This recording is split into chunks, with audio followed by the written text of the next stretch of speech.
వేడి వేడి అన్నంలోకి సింపుల్గా పాలకూర పప్పు ఎలా చేసుకోవాలో చూసేద్దామా.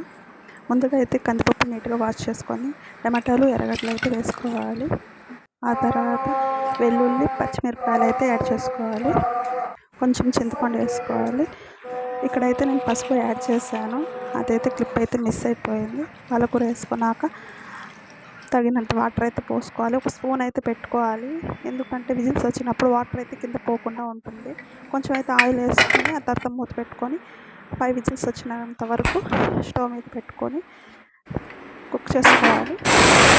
కుక్ అయిన తర్వాత మంచిగా మగ్గినాక ఆ తర్వాత మంచిగా మెదుపుకోవాలండి. మెదుపుకున్నాక అదే కుక్కర్ పెట్టుకొని కొంచెం అయితే ఆయిల్ వేసుకోవాలి. ఆయిల్ వేసుకొని దాంట్లోనే కొంచెం ఆవాలు, జీలకర్ర, వెల్లుల్లిని అయితే దంచి వేసుకోవాలి.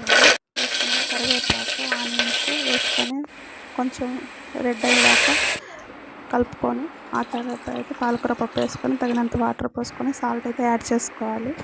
యాడ్ చేసుకొని ఒక పొంగు వచ్చేంత వరకు ఉండి ఆ తర్వాత కొత్తిమీర అయితే వేసుకొనేసి కొంచెంసేపు బాగా కలుపుకోవాలండి. కలుపుకున్నాక అంతే అయిపోయింది. వేడివేడి అన్నంలోకి పాలకూర పప్పు వేసుకొని ఫ్రై ఫిష్ పెట్టుకొని తింటే సూపర్గా ఉంటుందండి. నాకు